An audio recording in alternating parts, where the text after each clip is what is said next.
Now this is how you have breakfast in the morning.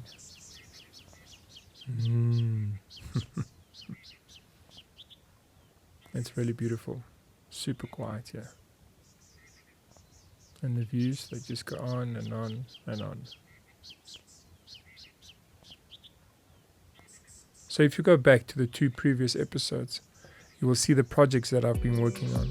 One was setting up a recording studio at the barnyard, setting up a permaculture ecosystem on a farm, and renovating an old farm shed into a holiday home called the Beach Shack. I got an opportunity to take some time out and stay in this beautiful nature reserve in Plettenberg Bay, surrounded by forests, rivers, streams, got the ocean, really epically beautiful place. So come join me for a peaceful, relaxing episode of Wake Up and Live. I'll give you a quick tour of this place. It's called Katoomba Eco Village in Plettenberg Bay. It's a beautiful cob house that was built by Ruby, the founder and visionary of this forest reserve. It's really got a beautiful vibe. It's very artistic. Enjoys putting everything together, does all the artwork herself. This is currently the room I'm staying in now. Love waking up in the morning with the sun coming through, seeing the sunrise through the window, listening to the birds and the insects. Super peaceful.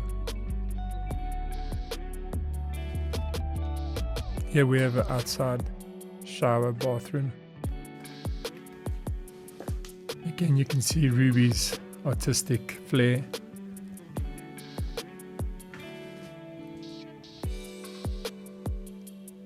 She just brings everything together so nicely.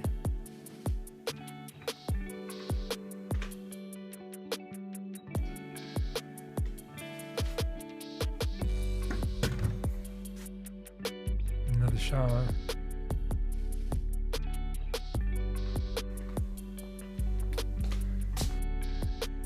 Then you walk into the main house, which again is a cob house.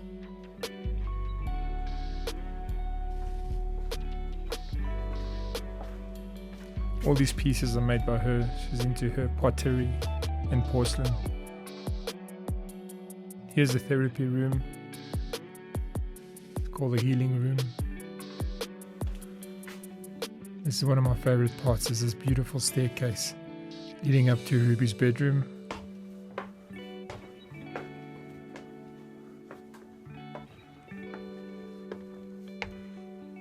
Again, simplicity is key here, just what you need. And this is really cool. This leads out to an outdoor shower.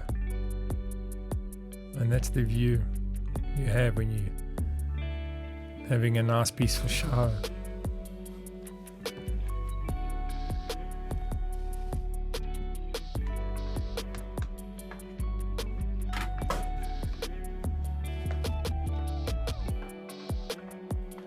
Heading back to her art room.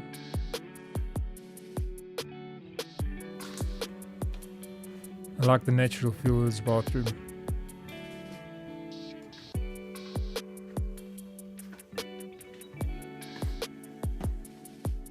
It is a very creative space. You feel it when you live here.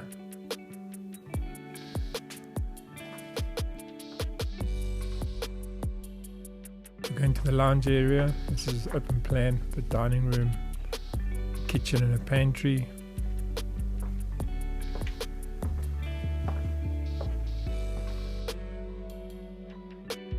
Extra bathroom downstairs. Here's the open plan kitchen. I love the double volume. And upstairs is another loft area, which is another room, a library.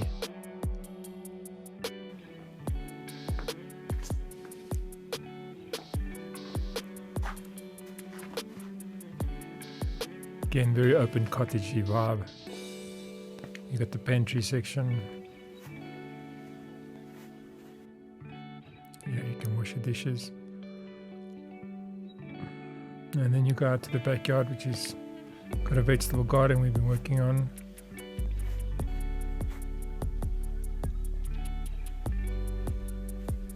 Funny story, we had some cows come in and eat some of the vegetables, so someone left the gate open.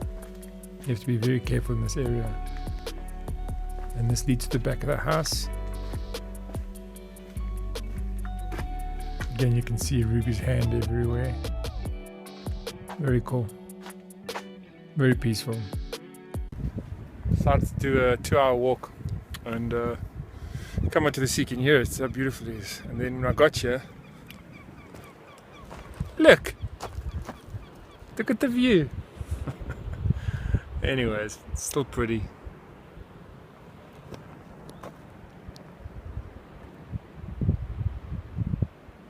I guess I'll just take it in a bit. Alright, so stayed around a little bit and it's cleared up. Look at that now. It's so worth it. Thought I was going to get no view, but it's rolling in again now, so at least I got a bit of a break and got to see this place. It would be awesome to go to the bottom there and just chill out there one day. How pretty is this?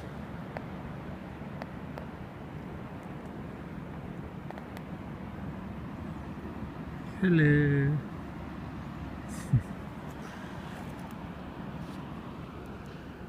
Bella? It looks like 3 little penguins or something. See that seagull and they look in the water. They're quite big, they look like they're like 35. Oh wow, look at that, there's a whole school of fish. Brown shape there. See there. It's a whole school.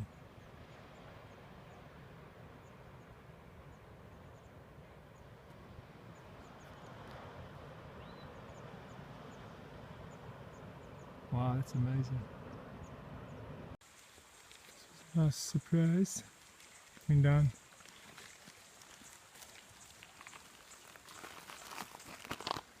Oh, it's so cool. And from temperature perspective. But the other one as well.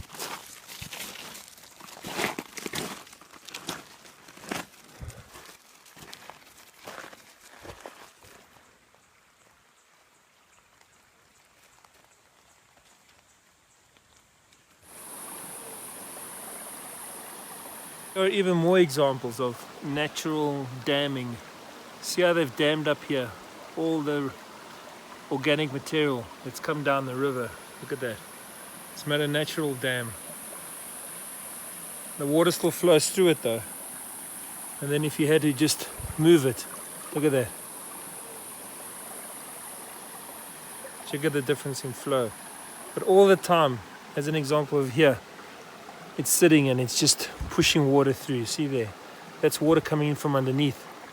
See how that changes the speed of the water compared to that? You saw how that flows. Look at this. So by damming it up,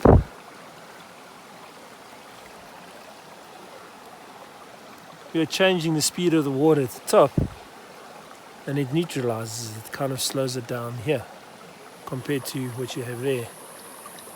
So if this damming went on through streams, look at this as an example there. If it floods, see what's happening? Look at the speed of the water. How it slows down compared to what it would be if it was a flash flood. So we want to slow water down all the time, and this is the beauty of how nature does it in itself. So all those nutrients now are getting passed down slowly, slowing the water down. It's not corroding the dam, the walls. It's just moving it in a natural way.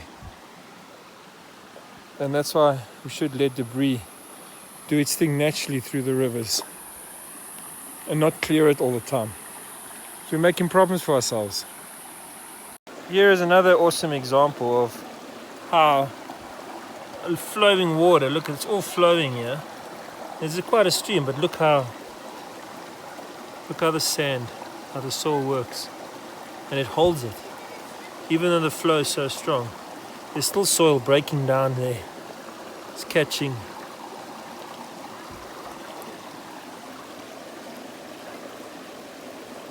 holding the nutrients in, and it's decomposing. It's just sitting there, decomposing, pockets and pockets.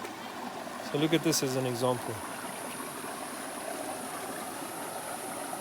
It just sits, stir it up a bit, and there it goes. But otherwise, it just sits there, and it brews.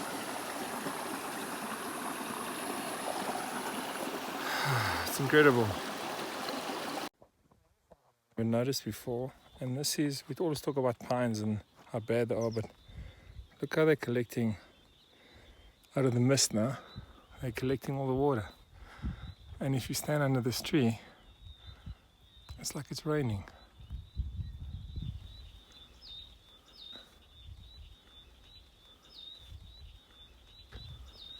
It's just the water running down. The shape of the pine needle is the way that it collects the water and then drops it off at a point. So that's an observation I never saw before. So it's collecting rain out of the mist.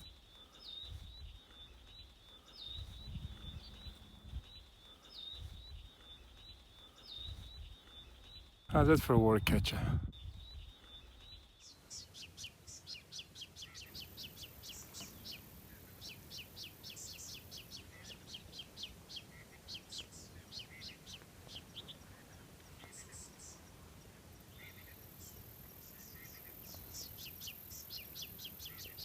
It's beautiful.